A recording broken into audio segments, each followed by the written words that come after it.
Most new parents have no idea that the decision of what to feed their baby first isn't just about nutrition. It isn't just about convenience. And it isn't just about following whatever the latest baby food pouch on the grocery shelf happens to be offering. The first foods a baby eats set the stage for how their digestive system develops, how their immune system learns to recognize the world, how their palate forms for the next several years, and how their brain builds the foundation for lifelong cognitive function. The difference between the right first foods and the wrong ones isn't subtle. It shows up in digestion, in sleep, in growth, in mood, and in every developmental milestone over the months that follow. For generations, mothers and grandmothers in traditional households understood this instinctively. They knew which foods to introduce first, in what order, and in what form. That knowledge was handed down through every kitchen, every weaning bowl, every first spoonful of something soft and warm offered to a baby taking their first bite of real food. Today we're breaking down 8 of those foods, simple, nutrient-dense, and exactly what a 6-month-old baby's developing body is asking for. Stay with us. Because number 5 on this list is one of the most nutrient-dense foods on Earth for a baby, and it's been used as a traditional first food across multiple cultures for hundreds of years. And number 1, the final food, addresses something almost every baby is at risk for during this transition, and it's backed by pediatric research that pediatricians rarely discuss in a 10-minute appointment. 8 foods. Generations of observation. Let's get into it. Number 8, ripe avocado. The healthy fat that builds a baby's brain. If there's one food that almost every pediatric nutritionist, traditional caregiver, and baby-led weaning expert agrees on for a 6-month-old, it's avocado. And the reason goes far beyond its soft, easy-to-eat texture. A baby's brain grows faster during the first year of life than at any other point in human development. By the time a child reaches their first birthday, their brain has roughly tripled in size. This extraordinary rate of growth requires an enormous supply of specific nutrients, and at the top of that list are healthy fats. The human brain is nearly 60% fat by weight, and the quality of the fats available during this period of rapid growth shapes how well the brain develops. Avocado is one of the richest whole food sources of monounsaturated fats available. A single ripe avocado delivers the kind of fats a baby's brain is actively using to build neural connections. It also contains vitamin E, folate, potassium, magnesium, and a range of B vitamins, all of which play critical roles in early brain and nervous system development. Beyond the brain, avocado supports the baby's developing gut. The fiber content helps establish healthy digestion from the very first introductions, and the fats themselves help the body absorb other fat-soluble nutrients from foods served alongside it. A baby who eats avocado with mashed sweet potato is absorbing far more of the nutrients from both foods than they would from either one alone. Preparation couldn't be simpler. Choose a ripe avocado that gives slightly when pressed. Mash half of it smooth with a fork for babies just starting solids. Serve it plain, or mix it with breast milk or formula for a creamier texture that ties familiar flavors to this new eating experience. Traditional weaning practices across parts of Central and South America have used avocado as a primary first food for centuries. The results were something those communities observed directly. Babies who started on avocado and similar whole foods tended to transition to solids more smoothly, experience fewer digestive issues, and develop healthier eating habits over time. Here's what makes avocado particularly valuable as a first food. It's nutrient-dense without being heavy. It's soft without being bland. It's easy for a baby to eat, easy for a parent to prepare, and does something genuinely meaningful for the child's development during one of the most important windows of growth they will ever experience. Number 7, mashed banana.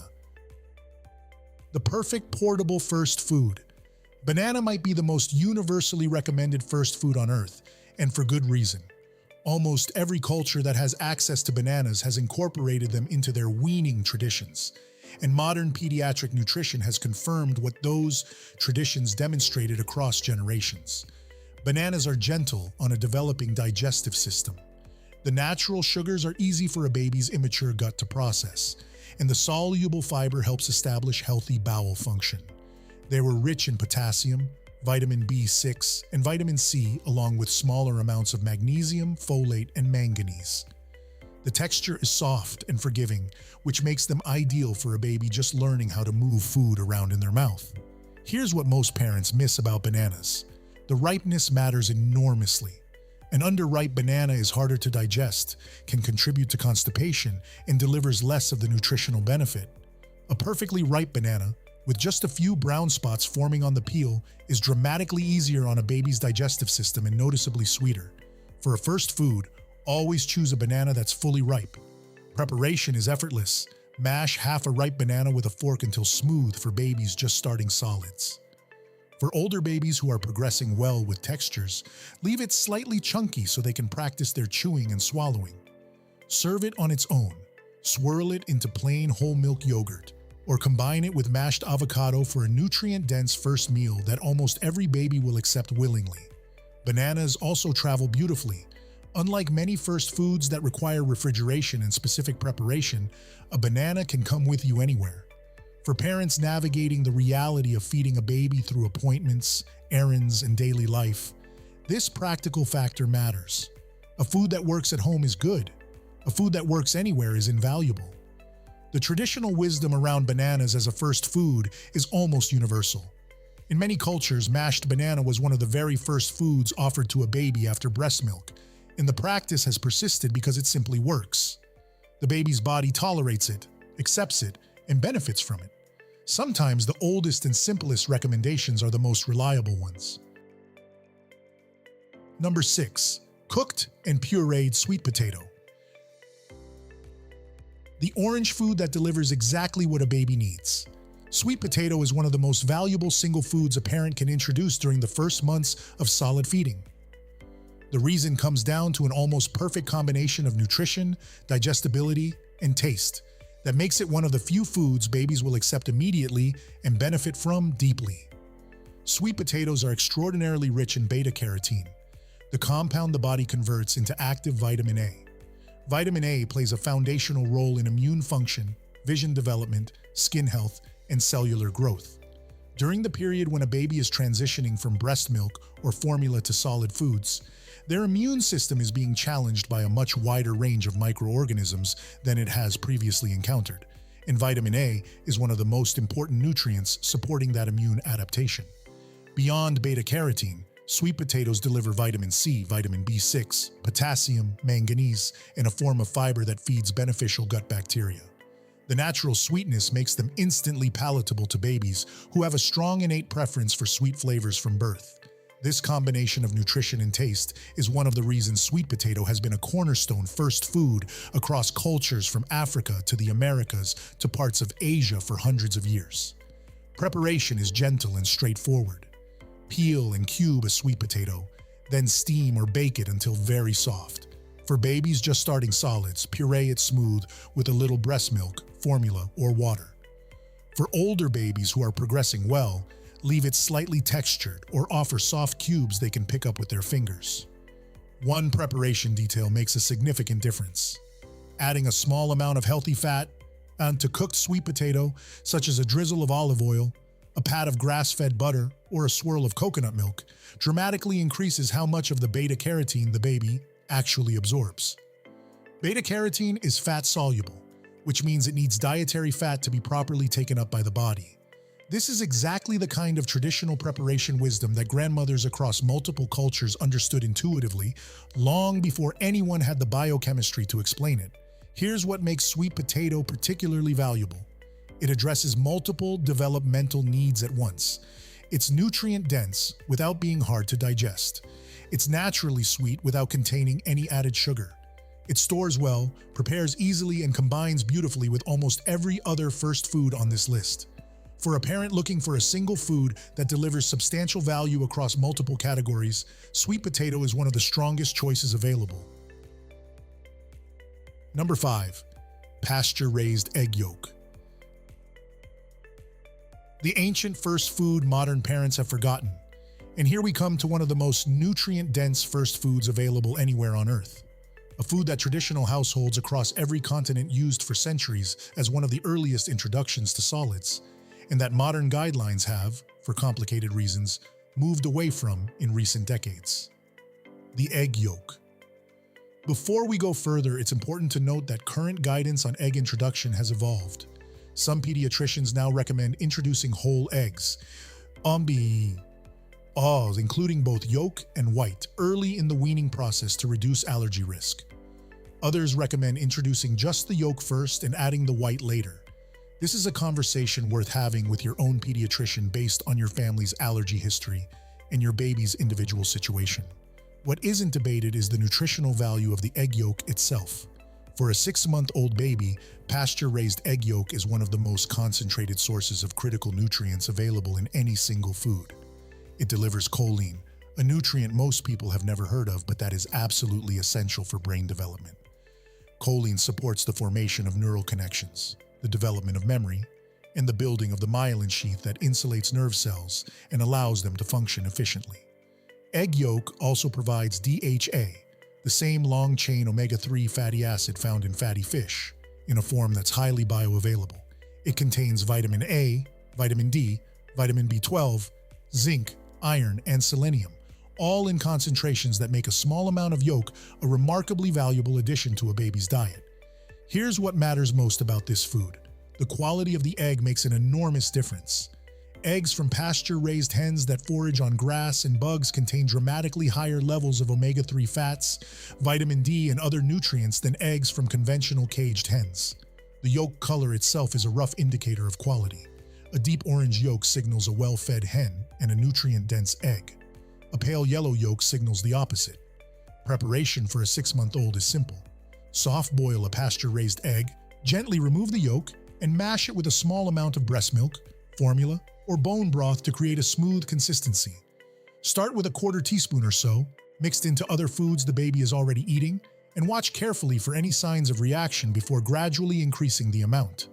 Traditional weaning practices across Europe, the Middle East, and parts of Asia used egg yolk as one of the earliest solid foods for good reason. Grandmothers understood from watching generation after generation of healthy children raised on these foods that the egg yolk delivered something remarkable for a growing baby. Modern research has confirmed exactly why.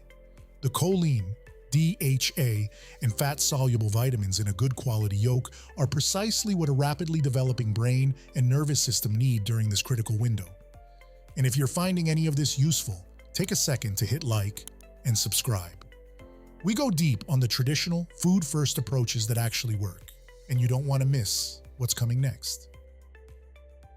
Number 4, plain whole milk yogurt. The living food that trains a baby's gut. Plain whole milk yogurt is one of the most valuable first foods a parent can introduce once a baby has started solids and tolerated a few basic foods without reaction. And the reason has as much to do with what the yogurt is doing for the baby's developing gut as what it delivers nutritionally. A baby's gut microbiome, the community of bacteria, fungi, and other microorganisms living in the digestive tract, is being actively shaped during the first year of life. The microbes that colonize the gut during this period have lifelong effects on immune function, allergy risk, digestion, mental health, and even aspects of brain development. Introducing probiotic-rich foods during this window helps establish a diverse, healthy, microbial community that supports the baby's health for years to come. Plain whole milk yogurt delivers live beneficial bacteria directly into the baby's digestive tract. It also provides calcium, protein, vitamin D in some fortified varieties, and the full complement of fats that a growing baby needs. The fermentation process partially breaks down the milk sugars and proteins, making yogurt significantly easier to digest than plain milk for many babies who aren't yet ready for whole cow's milk. Here's what matters most when choosing yogurt for a baby. Plain is non-negotiable. Flavored yogurts designed for children are almost always loaded with added sugar, artificial flavors, and ingredients that work against the benefits the yogurt would otherwise provide. Whole milk is essential. Low-fat and non-fat yogurts remove the fats that a baby needs for brain development and satiety. Look for yogurt with a short ingredient list. Ideally just milk and live active cultures. For preparation, a small serving of plain whole milk yogurt, 2 to 4 tablespoons for a 6-month-old, can be served on its own or combined with mashed fruit to add natural sweetness. A swirl of mashed banana, a spoonful of cooked pear, Or a small amount of pureed berry transforms the yogurt into something a baby will eat enthusiastically while still preserving all of the benefits. Traditional weaning practices across parts of Eastern Europe, the Middle East, and Central Asia have used yogurt and similar fermented dairy foods as early introductions for hundreds of years. The cultures that developed these practices recognized, long before anyone understood microbiology, that children raised on fermented dairy tended to have stronger digestion, fewer illnesses, and better overall resilience than children raised without these foods. Modern research has now identified the mechanism. The traditional observation was right. Number 3. Iron-fortified cooked lentils or soft-cooked split peas. The plant protein that protects against a hidden deficiency. Iron deficiency is one of the most common and most overlooked nutritional issues in babies is transitioning to solid foods. Starting around 6 months of age, the iron stores a baby was born with begin to deplete. And breast milk alone doesn't provide enough iron to meet the growing demands of rapid development. If iron isn't actively introduced through food, a baby can develop iron deficiency within months, and the effects on development can be significant. This is where lentils and other legumes become one of the most valuable categories of first foods available. Cooked lentils deliver plant-based iron, along with protein, fiber, folate, magnesium, potassium, and a range of B vitamins. The combination of protein, fiber, and slow-burning carbohydrates provides sustained energy and keeps blood sugar stable, which helps with sleep, mood, and steady growth. Here's an important nutritional detail that traditional cooks understood instinctively. The iron in plant foods is absorbed much more efficiently when it's eaten alongside a source of vitamin C. A lentil puree served with a small amount of pureed red bell pepper or a swirl of cooked tomato can dramatically increase how much iron the baby's body actually takes up. This is the kind of combination wisdom that emerged across generations of observing what kept children healthy and strong. Preparation is simple but requires time. Rinse red lentils thoroughly, then simmer them in water or unsalted broth until very soft, typically about 20 to 30 minutes. Puree smooth for babies just starting solids, or mash gently with a fork for older babies who can handle more texture. The flavor is mild and slightly sweet, and most babies accept it readily. Lentils and other legumes have been staple first foods across parts of India, the Middle East, and the Mediterranean for centuries. The soft texture, the gentle flavor, and the nutritional density made them a natural choice for weaning babies in cultures that understood which foods help children thrive. In parts of India, a variation of cooked split peas called dal is one of the most common first foods offered to babies around 6 months. And pediatric research in those regions has consistently shown good outcomes for iron status, growth, and overall development. Here's what makes this particularly important. Iron deficiency in infancy can affect cognitive development in ways that are difficult to fully reverse later. Introducing iron-rich foods from the very beginning of solid feeding is one of the most important decisions a parent can make during this window. Lentils, prepared properly and served consistently, deliver exactly what a baby's rapidly developing system needs. Number 2, pasture-raised chicken liver. The single most nutrient-dense first food available. Here's a food that almost no modern parent considers, and that traditional households across every continent on Earth used regularly as one of the most valuable first foods a baby could eat: liver. Pasture-raised chicken liver is, gram for gram, one of the most nutritionally complete foods available. A single small serving delivers concentrated amounts of highly bioavailable iron, vitamin A, B12, folate, copper, zinc, and choline. These are exactly the nutrients a 6-month-old baby's rapidly growing brain, immune system, and blood need in large quantities, and liver delivers them in forms the body can use almost immediately. The iron in liver is heme iron, the kind the body absorbs up to 3 times more efficiently than the non-heme iron found in plant foods. This makes liver one of the single most effective foods for preventing iron deficiency in infants transitioning to solids. A small amount of liver included in a baby's diet just a few times a month can make a meaningful difference in iron status. The vitamin A in liver is in its active, preformed state, which is significantly more usable by the body than the beta-carotene from plant foods that must be converted. For a baby whose immune system is being actively challenged and whose eyes, skin, and organs are rapidly developing, pre-formed vitamin A from liver is genuinely valuable. Preparation is less complicated than most parents expect. Sauté pasture-raised chicken liver gently in butter or olive oil until fully cooked through, which typically takes just a few minutes. Let it cool, then puree it smooth with a little broth or breast milk. Mix a small amount, starting with a teaspoon or two, into foods the baby is already eating and enjoys, such as sweet potato, mashed vegetables, or a small amount of yogurt. The strong flavor of liver is masked effectively by milder foods, and most babies accept the combination without issue. The quality of the liver matters enormously. Livers from pasture-raised chickens contain dramatically higher levels of nutrients and dramatically lower levels of contaminants than livers from conventionally raised animals. Look for chicken liver from a trusted source that raises birds outdoors on pasture, and introduce it as a regular, if occasional, part of your baby's diet. Most people walk right past this detail when they read about traditional weaning practice. Liver was considered so valuable as a first food in traditional cultures across Europe, Africa, Asia, and the Americas that it was often reserved specifically for babies, pregnant mothers, and people recovering from illness. Those communities understood, through direct observation across generations, that liver did something for growing children that few other foods could match. Modern pediatric nutrition research has now confirmed the specific mechanisms. The traditional wisdom was right. Here's what makes this particularly compelling. A single serving of chicken liver, introduced once or twice a week, can deliver more iron, vitamin A, and B12 than a full week of many other foods combined. For a baby transitioning from breast milk or formula, whose nutritional demands are substantial, this kind of concentrated nutrition is exactly what generations of traditional caregivers understood to be essential. Number 1, bone broth and bone broth-based purees. The foundation of traditional infant feeding. And here is the one that changes how you read everything else. Long before commercial baby food existed, long before the concept of a first food pouch had been invented, traditional households across every culture on Earth had a foundational practice for feeding babies during the transition to solids. They used bone broth, either as a gentle drink, as the cooking liquid for vegetables and grains, or as the base for soft, nourishing purees designed specifically for the youngest members of the family. This wasn't an accident of culinary convenience.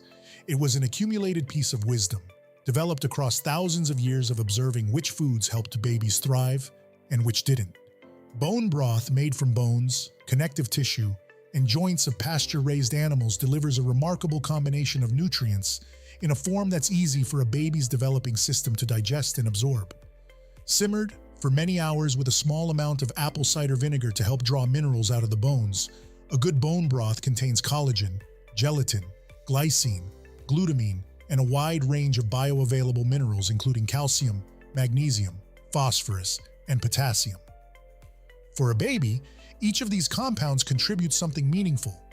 The collagen and gelatin support the development of healthy connective tissue throughout the body. The glycine supports brain development and healthy sleep patterns. The glutamine supports the integrity of the developing gut lining, which is particularly important during the first year of life when the gut is maturing and learning to recognize foods from the outside world. The minerals support bone growth, nerve function, and every system in the body that is expanding rapidly during this period. But here's where bone broth does something genuinely unique for a baby transitioning to solids. The compounds in bone broth actively support the health and integrity of the intestinal lining. A baby's gut is still developing, and during the transition to solids, it's being exposed to new proteins, new fibers, and new textures that can occasionally cause irritation or even contribute to the development of food sensitivities. Bone broth, used as a regular part of the diet, helps maintain and strengthen the gut lining during exactly this window. It's one of the most gentle, protective foods a parent can offer. Preparation takes time but is simple in concept. Use high-quality bones from grass-fed beef, pasture-raised chicken, or wild-caught fish.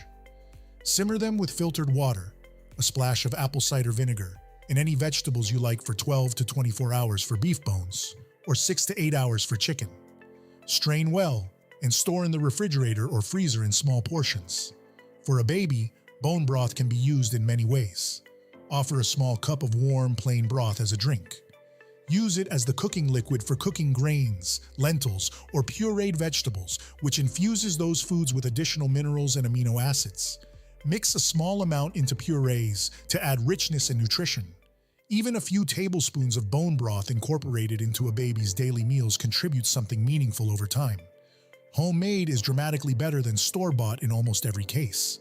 The gelatin content of a well-made homemade broth, which tells you immediately that the bones released what they should have, is rarely present in commercial broths that are diluted for mass production. You'll know you've made a good batch when the broth gels in the refrigerator, becoming the consistency of soft jelly. That gel is the collagen and gelatin doing exactly what they should. And it's one of the most valuable things you can add to a baby's diet during this period. Here is the part that stops most parents in their tracks. The simple practice of incorporating bone broth into a baby's first food routine is one of the most powerful and most forgotten traditions in infant nutrition. The cultures that maintain this practice the longest consistently raise children with stronger digestion, fewer food allergies, and better overall resilience. Modern research on the gut microbiome, the integrity of the intestinal lining, and the role of specific amino acids in early development has now caught up to what those traditional caregivers understood intuitively. 8 foods, all of them pointing back to the same truth. Starting solids isn't about novelty, convenience, or whatever is trending in the baby food aisle. It's about giving a developing baby exactly what their body is asking for during one of the most important windows of growth they will ever experience. The parents who do this well aren't doing anything extraordinary. They're paying attention to what their child actually needs, offering the foods that generations of families have used for exactly this transition, and trusting that simple, whole, well-prepared foods deliver what a baby's body was designed to receive. Quality matters more than most people realize. A pasture-raised egg yolk delivers something a conventional caged egg cannot. A grass-fed, bone-rich broth is a completely different food from a boxed broth on the supermarket shelf. Plain whole milk yogurt with live cultures is nothing like the sugary, flavored baby yogurt marketed to parents. The right versions of these foods are what make this approach work. If your baby is approaching or starting solids right now, pick 1 or 2 of these foods from the list and begin incorporating them this week. Drop a comment below and let me know which one you're starting with. I genuinely love hearing which foods parents find their babies respond to first.